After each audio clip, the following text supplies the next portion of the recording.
ছেলে নিয়ে বেরিয়ে পড়লাম এক অজানা দেশে, অজানা জায়গায়। ছেলে আমাকে বলছে ঘুরতে যাবে ঘুরতে যাবে। অবশেষে কেউই রাজি হলো না।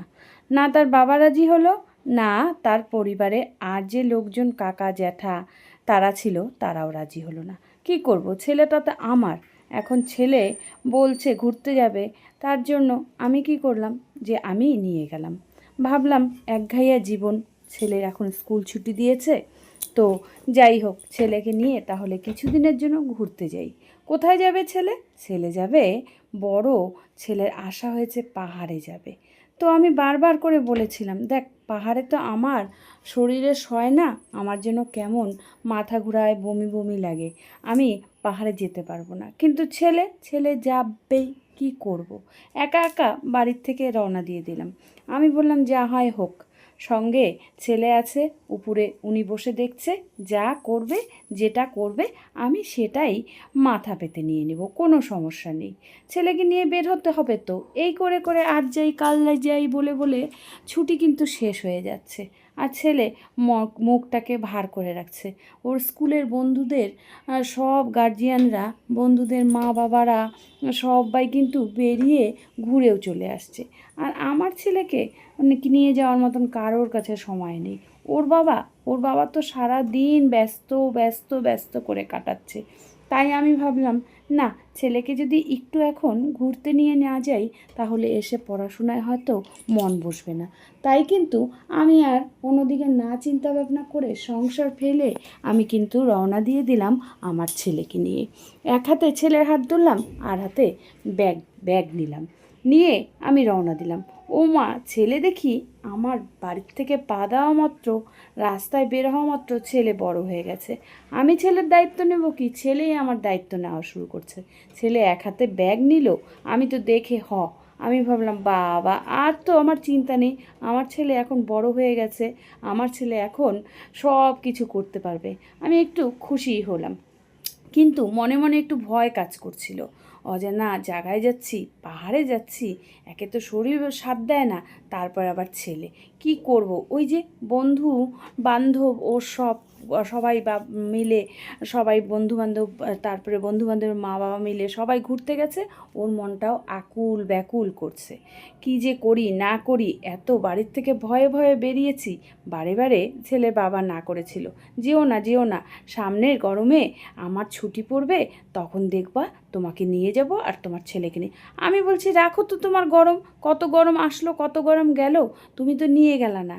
আর ছেলের মুখ ভার, ছেলের ওই মন খারাপ, এগুলো তো আমার দেখতে হয় না, আমি তো বাড়িতে সারাদিন থাকি, তুমি তো এগুলো ফেস করো না। ওরও তো একটা মন বলে কিছু আছে, ওরও তো একটা চাওয়া পাওয়া বলে কিছু আছে। সারাদিন ছেলেটা বইয়ের মধ্যে গুজে থাকে, স্কুল প্রাইভেট, তারপরে তার এইগুলো করতে করতেই তার মানে নর্মাল জীবনটা একদমই হয়ে যাচ্ছে। ওদেরও তো মন বলে কিছু কথা। তুমি এই না ওই না এই করে কটা গরম কাটালে তুমি বলো তো? কটা গরম ছেলে দেখবে, আর কটা গরম ওর জন্য ও ওয়েট করবে।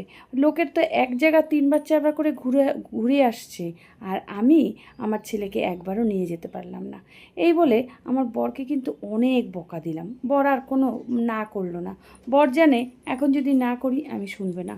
আর ছেলে হাঁ করে আমার বরের মুখের দিকে তাকিয়ে শুনছে, ভাবছে যদি মা না যায় তাহলে কি হবে, কারণ মাও তো ছুতা দিচ্ছিল। এবার ছেলে বুঝতে পেরে গেছে যে না, মা এবার যাবেই। মা রাগ হয়েই বলল, এই ব্যাগ গুছাতো, কে যায় যাক না যাক, না রাখার দরকার নেই, আমি কিন্তু তোকে নিয়ে যাব। আমার ছেলের নাম অংশু।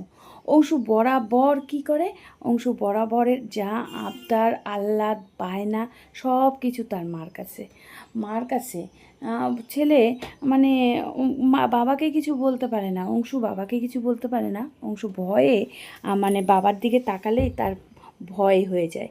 এই জন্য সে ওই যে জবের থেকে স্কুল ছুটি হয়েছে শুনছে যে ছেলে সবাই যাচ্ছে ঘুরতে পাহাড়ে, ওই ছেলেরও মন পাহাড়ে যাবে। আমি অনেক রকমভাবে চিন্তাভাবনা করে দেখলাম, না এবার তো ছেলেকে নিয়ে বেরিয়ে পড়ব। অবশেষে কিন্তু আমি বেরিয়েই পড়লাম। বেরিয়ে পড়লাম যখন, তখন ব্যাগ ঠ্যাগ গুছিয়ে ঠুচিয়ে নিয়ে বেরলাম। বেরোনোর পরে একটা ভয় তো মনে মনে কাজ করছে। অংশুর বাবা কিন্তু আমাদেরকে টিকিট করে দিয়ে আমাদেরকে কিন্তু বাস মানে ট্রেনে উঠিয়ে দিল। আবার ট্রেন থেকে কিন্তু আবার বাস, যেমন আমি যেখানে থাকি সেখান থেকে আমার শিলিগুড়ি এবার যাওয়ার কথা হচ্ছে দার্জিলিংয়েই ঠিক করলাম যাব। তো আমি যেখানে থাকি সেখান থেকে শিলিগুড়ি আসতে হবে। তো শিলিগুড়ি অবধি আমার ট্রেনের টিকিট কেটে দিল। রাতে উঠলাম আর সকালবেলার দিকে শিলিগুড়িতে নেমে পড়লাম। নেমে ওখান থেকে আবার সাফারি গুলো হয়, আবার এমনি গাড়িও রিজার্ভ করা যায়, মানে ছোট গাড়িগুলো, 4 চাকাগুলো, প্রাইভেট কারগুলো। তো আমি যেহেতু শিলিগুড়িতে ফার্স্ট টাইম আসলাম অংশুকে নিয়ে, শিলিগুড়িটাও আমার খুব ঘোরার ইচ্ছে ছিল, শিলিগুড়িটাও আমার খুব দেখার ইচ্ছে ছিল। ভাবছি আসার পথে তো এদিক দিয়েই যাব, আসার পথে শিলিগুড়িতে একদিন থাকবো, থেকে শপিং টপিং করে তারপরে যাব। অংশুকে বললামও, অংশু শিলিগুড়িতে যেদিন যাব বাড়ি, সেদিন শিলিগুড়িতে একদিন নামবো, একদিন থাকবো, থেকে তারপরে মার্কেটিং করব। এখানে নাকি সুন্দর সুন্দর জিনিস পাওয়া যায়, বুঝলি তো, আমাদের ওদিকে এসব জিনিস পাওয়া যায় না। আর দার্জিলিং যেহেতু ঘুরতে যাব, দার্জিলিংয়ের তো অনেক কিছুই কেনাকাটা করব। তো যেদিন অংশুর বাবা আমাকে রাতে ট্রেনে উঠিয়ে দিল, আমার যে এত ভয় লাগছে, ফার্স্ট টাইম পা দিলাম বাড়ির বাইরে ছেলেকে নিয়ে। ছেলেও তো মনে মনে একটা ভয় করছে, কিন্তু বলে না যে যার কেউ নেই সে তার উপরওয়ালা ঠিক আছে। ও মা, অংশু যে আমাকে এত সাহস দিল আমি বুঝতে পারলাম না।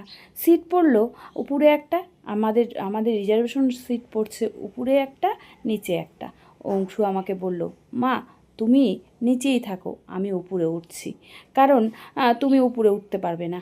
আমি এই দেখে বাবা অংশুর অবাক হয়ে গেলাম। অংশু যেন তার বাবার দায়িত্ব নেওয়া শুরু করছে। অংশু তার বাবার জায়গাটা নিচ্ছে। ও যেখানে রাস্তাঘাটে অংশুর বাবা সব কিছু আর কি নিজের দায়িত্বে, নিজের সব কিছু নিজে গার্জিয়ান আর কি করে, সেখানে ছেলে হয়ে বাবার দায়িত্বটা নিচ্ছে। আমি দেখেও অবাক হয়ে গেলাম। তারপরে ভাবলাম যাক, কেউ না কেউ ঠিক একজন পাওয়া যাবে। এই করে ট্রেনে দিব্যি খাবার দাবার নিয়ে টিফিন করে আমরা কিন্তু ট্রেনে উঠেছি, আর সেই জম্পেশ খাওয়া দাওয়া নিয়ে উঠেছি। তো অংশু দেখি আমার কিছু বলতে লাগছে না, যেখানে নামছি ওখান থেকে অংশু দাঁড়িয়ে জল নিচ্ছে। ও আমার কি লাগছে, পুরো দায়িত্ব পালন করছে, ছেলে বাবার দায়িত্বটা পুরো পালন করছে। মার কাছে যেখানে ছেলে বাবা, কি বলবো, ছেলে বাবার দায়িত্বটা পালন করছে। এই দেখে আমি খুশি হয়ে গেলাম, এই দেখে মা তো প্রচণ্ড খুশি হয়ে গেল। তারপরে কি করব, খাবার দাবার নিয়ে আসছি, এখন ট্রেনে সবাই মিলে যাচ্ছে। যাওয়ার পরে যেহেতু দার্জিলিংয়ে যাওয়ার জন্য অনেক লোক দেখি ওখানে ওই আমাদের কামরায় উঠেছে। তো ছেলে আমাকে বলছে, মা ছেলে সেরকম কিছু বায়না করে না, তো সচরাচর বায়না করে না। তো ছেলে আমাকে বলছে, মা যাওয়ার পথে শিলিগুড়িতে আগে নামবো, শিলিগুড়িতে একদিন নেমে মার্কেটিং করব, তারপরে আমরা দার্জিলিং যাব। আমি বললাম যে বাবা অংশু, এক কাজ কর, তুই এখন নামবো হচ্ছে আসার পথে, তাহলে মার্কেটিং টার্কেটিং করলে এগুলো নিয়ে আমাদের ঘুরতে অসুবিধা হবে। তো ছেলে দেখি ঠিক আছে রাজি হলো। এই কথা বলে আমাকে ছেলে বলল যে ওমা, আমাদের সাথে যে বসেছে একটা আঙ্কেল আর আন্টি, তারাও মনে হয় সম্ভবত শিলিগুড়িতে যাবে। তো এই বলে আমাকে বলছে একটু কথাবার্তা বলে দেখো তো। এই করে না তাদের সাথে বেশ অনেকটা পরিচয় হয়ে গেল। শুনলাম নাকি তাদের শিলিগুড়িতে বাড়ি, তো শিলিগুড়িতে তাদের বাড়ি, তারা শিলিগুড়িতে যাবে। এই কথা বলতে বলতে টিফিন যা নিয়ে উঠেছি তাদের সাথে শেয়ার করলাম, তারাও আমাদের সাথে শেয়ার করলো। তো এই বলে খুব একটা ভালো সম্পর্ক তৈরি হয়ে গেল। তারা আমার ছেলেকে খুব ভালোবেসে ফেলছে। আমার ছেলেকে বলছে, তুমি শিলিগুড়িতে আমার বাড়িতে আসবে। আসবে, আর দার্জিলিং পরে যাবে, আগে আমার বাড়িতে ঢুকবে। আমার ছেলে তো একদম গোলে জল হয়ে গেছে, যেই শুনছে শিলিগুড়িতে আর কি ঘুরবো, কারণ ওর আগেই ঘোরার ইচ্ছা ছিল, শিলিগুড়িতে আমি না করেছি। ছেলে সমানে বায়না করছে, মা আগে ওই আন্টি আঙ্কেলের বাড়িতে যাব, তারপরে আমরা দার্জিলিং যাব। তারপরে আমি ছেলের বায়না রাখার চেষ্টা করে আমি ওনাদের সাথে শিলিগুড়িতে নামলাম। ওনারা আমাদেরকে ওনার বাড়িতে নিয়ে গেল।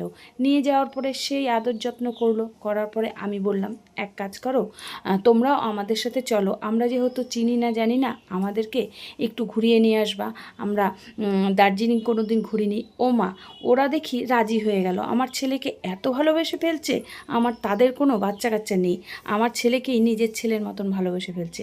ছেলে বলল, আন্টি আঙ্কেল তোমরা যদি আমাদের সাথে যাও দার্জিলিংয়ে, আমরা খুব খুশি হব, আমরা কোনোদিনও দার্জিলিংয়ে যাইনি, তোমাদের তো বেশি দূর না। এই ছেলের কথা শুনে ওরা আর না করতে পারলো না, ওরা দেখি আমাদের সাথে দার্জিলিং যাওয়ার জন্য রেডি হয়ে গেল। তারপরে অবশেষে আমরা শিলিগুড়ি থেকে একটা ছোট গাড়ি 4 চাকা ওগুলো নিয়ে আমরা দার্জিলিংয়ের উদ্দেশ্যে গেলাম।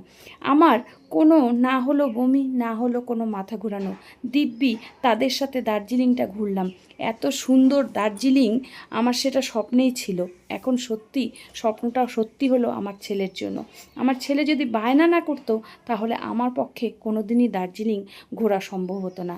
তো দার্জিলিংটা তো একদিনে ঘোরা কমপ্লিট হয় না, তার জন্য কিন্তু আমরা 2 দিন থাকলাম। আমরা হোটেল নিলাম, হোটেলে বেশ মজা করলাম, করে তারপরে 2 দিন পুরো আমরা ঘুরলাম। ঘুরে ছোট গাড়ি নিয়েই আমরা নানান জায়গায় গেলাম। এখন আসার পালা, ফিরবো। সবার মন খারাপ, আমার ছেলেকে যেহেতু ছেলে বলে মানছে আর কি, ওই আমার ছেলের আঙ্কেল আর আন্টি তাদের বড্ড মন খারাপ। তারা আবার কি করলো, আমাদেরকে, আমরা যেহেতু শিলিগুড়ির থেকেই ট্রেনে উঠবো, আমাদেরকে কি করলো, তাদের বাড়িতে আবার নিয়ে গেল। দিনের বেলায় তাদের বাড়িতে উঠলাম, খাওয়া দাওয়া রান্নাবাড়ি সব কিছু করে আমাদেরকে পুরো শিলিগুড়িটা ঘোরানোর পরে আমাদের যেহেতু রাতে ট্রেন, আমাদেরকে রাত্রে ট্রেনে উঠিয়ে তারা আমাদেরকে বিদায় যাওয়ার জন্য তারা নিজেরাই স্টেশনে গেছে। তাদেরও বড্ড মন খারাপ, আমার ছেলেরও বড্ড মন খারাপ, আমারও বড্ড মন খারাপ। তাদেরকে বললাম, আমরা আমাদের জায়গায় যাই, তারপরে কিন্তু তোমরা অবশ্যই আমাদের এখানে ঘুরতে আসবে। তখন ওরা বললো, হ্যাঁ অবশ্যই যাব। তারপরে আমরা বাড়ি পৌঁছে গেলাম, পৌঁছে তাদেরকে ফোন করলাম। আমার ছেলে দেখি তাদের জন্য কান্না করে দিয়েছে, ফোনে বলছে, আঙ্কেল আন্টি এবার যদি তোমরা আমাদের বাড়িতে না আসো, তাহলে কোনোদিনও তোমাদের সাথে কথা বলবো না। এই শুনে আমার ছেলের আঙ্কেল আন্টি দেখি তারাও কান্না করে দিয়েছে। তারা বলছে, অংশু তোমাকে ছেলে বলে মানছি, এখন থেকে তুমি আমার ছেলে, তুমি যেটা বলবে আমি সেটাই করব, দেখবে। আর সামনের মাসেই তোমাদের বাড়িতে আমরা চলে গেছি। আমার ছেলে অংশু এই শুনে খুব খুশি হলো যে যাক, একটা মনের মতন আঙ্কেল আন্টি পেয়েছি, এরা এত ভালো। তো ছেলের সাথে প্রত্যেক দিন ভিডিও কলে একবার করে কথা হয়, ছেলের জন্য খাবার পাঠিয়ে দেয়, ছেলের জন্য 2 দিন পর পর অনলাইনে এটা সেটা আমার ছেলেকে পাঠাতেই থাকে। যেহেতু তাদের কোনো সন্তান নেই, আমার ছেলেকে বড্ড ভালোবাসে। আমার ছেলেও আরেকটা মা আর বাবা পেয়ে গেছে, তাদেরকে এখন আঙ্কেল আন্টি ডাকে না, মা আর বাবা ডাকে। শুনেও